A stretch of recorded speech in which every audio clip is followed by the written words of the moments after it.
அதாவது மேல் பகுதி. இனி நாங்கள் வந்து கீழ்ப்பகுதியை தைக்கணும். பாருங்கள் பார்க்கலாம். அது 2 துணி எடுத்திருக்கிறேன். இந்த 2 துணியில் முதல் ஒரு பகுதிக்கு தான் நான் 2 துணியில் இந்த முதல் ஒரு பகுதிக்கு நாங்கள் தைப்போம். அதாவது பின் பகுதிக்கு நான் இப்போ தைக்க போகிறேன். பாருங்கள் பார்க்கலாம். இந்த பின் பகுதிக்கு நாங்கள் சுருக்கு வச்சு தைக்கணும். பாருங்கள் எப்படின்னு பார்க்கலாம்.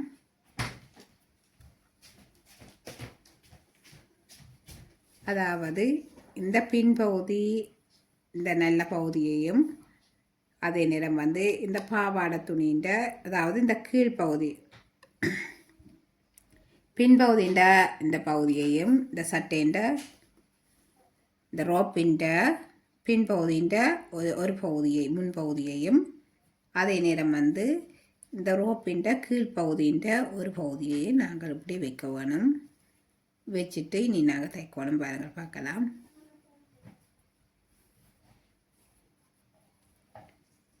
இதில் நாங்கள் இப்படி வச்சுட்டு இனி நாங்கள் ப்ளீட் எடுத்து நாங்கள் இப்படியே தைச்சு கொண்டு போகணும். இதில் நான் கொஞ்சம் கூட ப்ளீட்டை பிடிக்க போகிறேன். நீங்கள் உங்களோட துணிக்கேற்ற மாதிரி நீங்கள் ப்ளீட்டுகளை குறைச்சி கூட்டி பிடிக்கலாம். பாருங்கள்.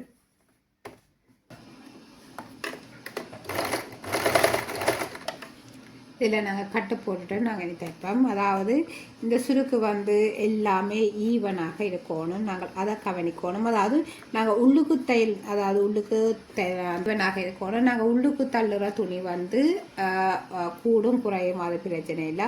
ஆனால் வெளியில் வர அந்த துணி வந்து ஈவனாக நல்லொரு நீட்டாக இருக்கணும். நான் அதுக்காண்டி நான் சின்ன குட்டி குட்டி ப்ளீட்டாக நான் இதில் எடுக்கிறேன். நல்ல வடிவாக இருக்கும். சின்ன குட்டி குட்டி ப்ளீட்டண்டா நான் அதனால் நல்ல நீட்டாக எடுக்கிறேன். நீங்கள் பாருங்கள், சின்ன சின்னதாக நான் எடுக்கிறேன். எடுக்க இந்த கீழுக்கும் இந்த ப்ளீட்டை வந்து நீங்கள் கொஞ்சம் அழுத்தி விட்டீங்கன்னா நல்ல நீட்டாக வரும். இப்படி நாங்கள் எடுத்து போட்டு தைக்கிறது எங்களுக்கு ஈஸியாக இருக்கும்.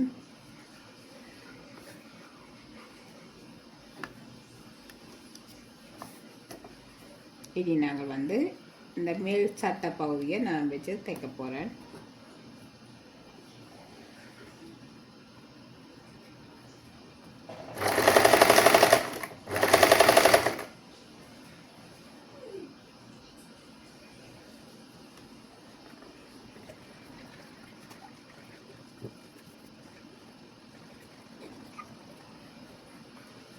இந்த ஓப்பன் எல்லாம் நாங்கள் நேராக நாங்கள் வைக்க வேணும். ஓப்பன் கொஞ்சம் கொடுத்து விலகக்கூடாது. நாங்கள் அதுக்கேற்ற மாதிரி நல்ல நேராக நாங்கள் வைக்கணும். வச்சுட்டு நாங்கள் தைக்கணும்.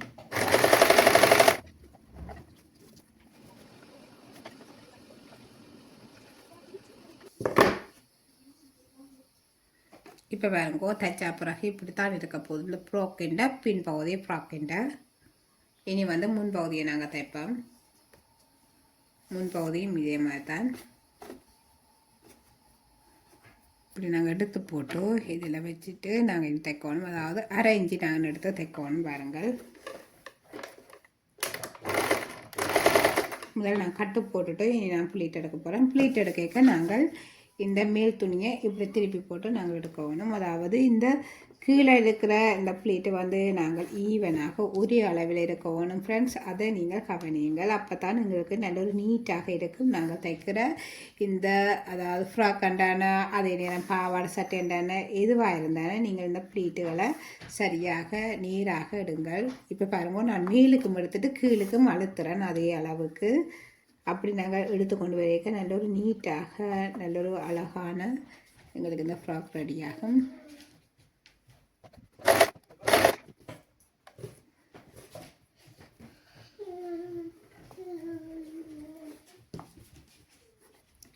அதாவது மேலுக்கு முழுக்க கீழுக்கும் அப்படியே அழுத்தி விடுங்க. இப்படி நீங்கள் அழுத்தி தைச்சு கொண்டு போய்க்க மிகவும் நீட்டாக இருக்குது. நீங்கள் பார்க்கும்போது உண்மையில் அவ்வளோ அழகாக இருக்கும்.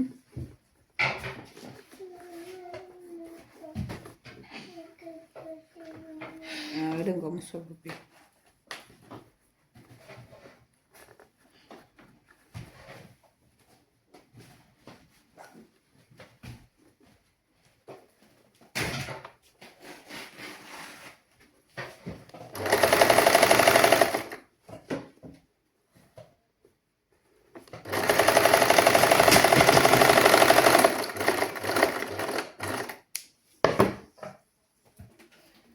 இப்போ பாருங்க இதுவும் தைச்சாச்சது இப்படி தம்பிர போகுது.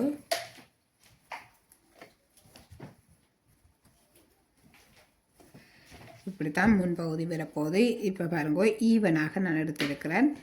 அதே மாதிரி பின்பகுதியும் இப்படி தான் பெறுகிறது. இனி நாங்கள் இந்த கை தைக்க வேணும். அதாவது கை பகுதிக்கு நான் இந்த க்ராஸ் பீஸ் வச்சு தைக்க போகிறேன்னு பாருங்கள் பார்க்கலாம்.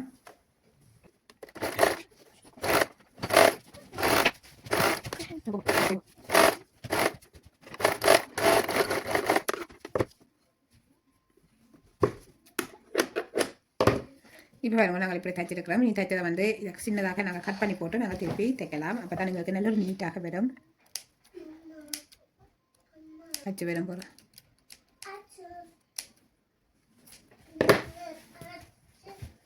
தைக்கணும். அதாவது முதல்ல அரைஞ்சி மடிச்சுட்டு திரும்ப ஒருக்கா நாங்கள் மடித்து போட்டு தைக்கிறது. இதை வழியாக நாங்கள் அழுத்தி போட்டு நாங்கள் ஓகே ஃப்ரெண்ட்ஸ் தைச்சா இப்படி தான் இருக்க போதுங்களுக்கு நல்ல நீட்டாக வந்திருக்கு இந்த கை. அதாவது இந்த கை நாங்கள் இப்போ தைக்க அதாவது இந்த இப்போ பாருங்கள் நாங்கள் இந்த க்ராஸ் பீஸை வச்சு தைச்சிருக்கிறோம். நல்ல ஒரு நீட்டாக வந்திருக்குது. இனி நாங்கள் இந்த சைட்டை தைக்க வேணும். இந்த சைட்டை தைக்க வேணும்.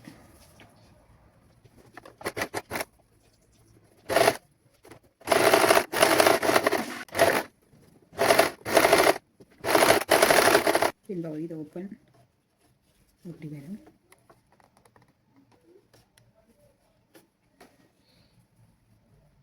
இனி நாங்கள் கீழ்ப்பகுதி நாங்கள் தைக்கணும். பாருங்கள் பார்க்கலாம்.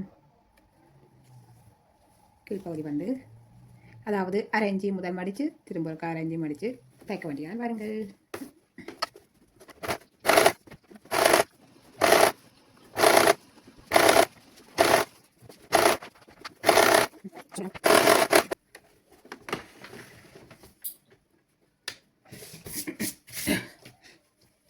இப்போ பாருங்க நான் அழகான ஃப்ராக் தைச்சி முடிச்சாச்சுது. இனி நாங்கள் இந்த ப்ளீட் எல்லாம் நாங்கள் செட் பண்ண வேணும்.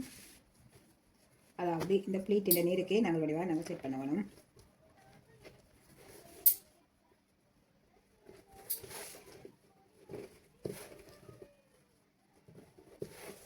நல்ல வடிவாக நாங்கள் அழுத்தி எடுத்தோம்னா மிகவும் அழகாக இருக்கும்.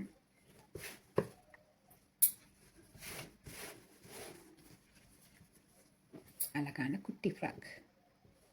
இனி நாங்கள் அதே மாதிரி தான் பின்பகுதியும் வடி வளர்த்தி எடுக்கணும்.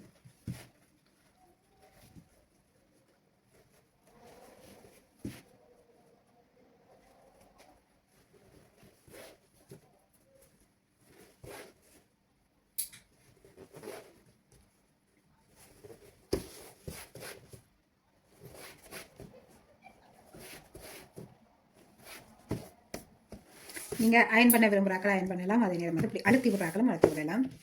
பாருங்க நல்ல ஒரு நீட்டாக நான் எடுத்துட்டேன். இதுதான் ஃப்ராக்கு. நீங்கள் ஃபின்னுக்கு சிப்புகள் வைக்கலாம். அதே நேரம் உங்களுக்கு எது பிடிச்சிருக்கோ நீங்கள் அதன்படி செய்யலாம். ஃப்ரெண்ட்ஸ் இப்போ பாருங்கள் நல்ல ஒரு நீட்டான ஃப்ராக் ரெடி. மிகவும் அழகாக இருக்குது. இதுக்கு நீங்கள் பின்னுக்கு பேண்டு கட்டலாம். அதாவது இங்கே பேண்டு தைச்சு போட்டு நீங்கள் கட்டி விடலாம். அதே நேரம் பின்னுக்கு டசில் மாதிரி கட்டி அந்த தொங்குன்ற மாதிரி நீங்கள் வைக்கலாம். அதாவது குஞ்சம் மாதிரி இப்போத்தைய மாடலில் நீங்கள் என்ன வேண்டாம்னு செய்யலாம் ஃப்ரெண்ட்ஸ். இது நீங்கள் பேபி அதாவது குழந்தை பிள்ளைகள் ஒரு 3-4 வயது பிள்ளைகளுக்கெல்லாம் நீங்கள் இதே மாதிரி தைச்சு போடலாம். அதே மாதிரி பெரிய ஆக்களுக்கு நீங்கள் இதே மாதிரி தைக்கலாம். ஆக இந்த அளவீடு மட்டும்தான் மாறப்போகுது. மிகுதி எல்லாமே ஒரே மாதிரி தான் வரப்போகுது.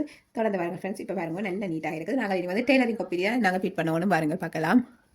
பாருங்கள் என்ன வடிவாக நல்ல சின்ன குட்டியாக இருக்குது. நீங்கள் இதே மாதிரி நீங்கள் தச்சு பழகுங்க ஃப்ரெண்ட்ஸ். தச்சு அதாவது பழகிறார்கள் நீங்கள் இதே மாதிரி தச்சு பழகுங்க. அதே நேரம் டெய்லரிங் கிளாஸும் தொடர்ந்து நான் செய்து கொண்டிருக்க போகிறேன். தொடர்ந்து பாருங்கள் ஃப்ரெண்ட்ஸ். தொடர்ந்து போய் கொண்டாந்து இருக்குது. எனக்கு அதாவது ப்ளவுஸ் ஓர்டர்கள் வந்தால் மட்டும்தான் நான் அதை கட் பண்ணி போட்டு ப்ளவுஸ் ஓர்டர்களை நான் செய்து காட்டுவேன். அதே நேரம் மிகுதி எல்லாம் நாங்கள் டெய்லரிங் கிளாஸ் நாங்கள் பார்க்கலாம். அதே நேரம் மெஹந்தி கிளாஸும் போய் கொண்டிருக்கு. நீங்கள் அதையும் பார்க்கலாம். இப்போ பாருங்கள் நல்ல நீட்டாக இருக்குது. நாங்கள் இதை அயன் பண்ணால் இன்னும் அழகாக இருக்குது. நான் அயன் பண்ணல. நான் பிறகு எல்லாமே உங்களுக்கு அயன் பண்ணி போட்டு காட்டுவேன். நான் தச்ச எல்லாம் நான் ஒரு டெய்லரிங்கு ஃபைலுக்காக நான் தைச்சு காட்டுற எல்லாமே ஒரு ஃபைலுக்காக நான் செட் பண்ணி வைக்கிறேன். அதை நான் காரணம் இப்போ பாருங்கள் நல்ல நீட்டாக இருக்குது. பாருங்கள் மிகவும் அழகான ஃப்ராக் ரெடி. இதே மாதிரி தான் நாங்கள் யூனிஃபார்ம் எல்லாம் கலர் எல்லாம் வச்சு தைப்போம். அதெல்லாம் நான் உங்களுக்கு காட்டுவேன். எல்லாமே அதாவது நாங்கள் இப்போ நிறைய பாவாடை வகைகள் எல்லாம் தைச்சிருக்கிறோம். அதே நேரம் இப்போ நாங்கள் சின்ன பிள்ளைகளுக்குரிய ஃப்ராக் வகைகள்லாம் பார்த்து கொண்டு போகிறோம். நீங்களும் தொடர்ந்து வாருங்கள் ஃப்ரெண்ட்ஸ். இது ப்ளீட் எடுத்து தைக்கிற ஃப்ராக்கு. அதே நேரம் ஸ்லீவ் நான் இதில் வைக்கல. ஸ்லீவ் வைக்கிறதையும் நான் உங்களுக்கு காட்டித்தரலாம். எல்லாமே என்னுடைய யூடியூப் சேனலில் நான் பதிவேற்றம் செய்வேன் ஃப்ரெண்ட்ஸ். தொடர்ந்து வாருங்கள். இனி நாங்கள் ஃபைலுக்கு வைப்போம். பாருங்கள்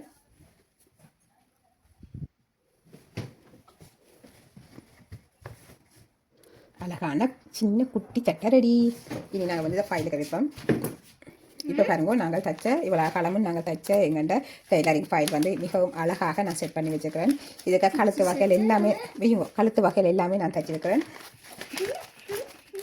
இப்போ நாங்கள் பாவாடை வகையில் எல்லாம் தைச்சிருக்கிறேன். பாருங்கோ, எல்லாமே என்னுடைய யூடியூப் சேனலில் நான் பதிவேற்றம் செய்திருக்கிறேன். நீங்கள் போய் பார்க்கலாம். உங்களுக்கு தேவையான பாவாடை வகையில் நீங்கள் பார்த்து தைக்கலாம். பாருங்க, நிறைய நாங்கள் தைச்சிட்டோம். இப்போ குழந்தை பிள்ளைகள ஆடைகள்லாம் நாங்கள் ஒன்றாக நாங்கள் தைச்சு கொண்டிருக்கிறோம். இது வந்து அதாவது சுருக்கு வச்சு தைக்கிற இந்த பாவாடை, அதாவது அந்த நூலில் சுருக்கு வச்சு தைக்கிற ஃப்ராக்கு, அதாவது அந்த சுருக்கு நாங்கள் இப்போ நூல் ஓடி போட்டு நாங்கள் இழுத்து சுருக்கு எடுத்து நாங்கள் தைக்கிற அந்த ஃப்ராக்கு, அதுவும் நான் வந்து உங்களுக்கு வீடியோவாக நான் செய்திருக்கிறேன். இதுவும் வந்து இப்போ நான் இதில் வந்து ரிப்பீட் பண்ண போகிறேன். பாருங்கள், பார்க்கலாம். இதெல்லாம் மேலுக்கு எழுதி விடுங்கள். அதாவது குழந்தை பிள்ளைகளுக்குரிய ஃப்ராக்குன்னு எழுதி போட்டு இதில் இப்படி ஃபிட் பண்ணி போட்டு நாங்கள் நூலுக்கு வைப்போம். இந்த ஃபைலுக்குள்ளே நாங்கள் வைப்போம்.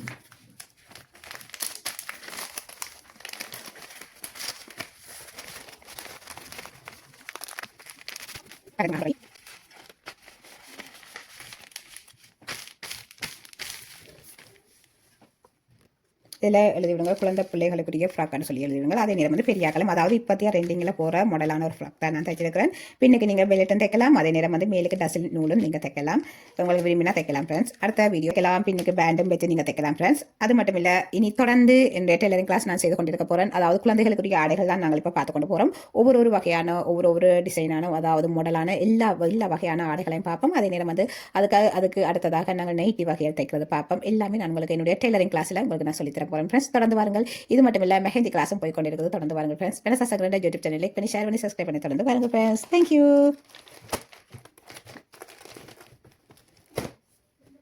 தேங்க்யூ.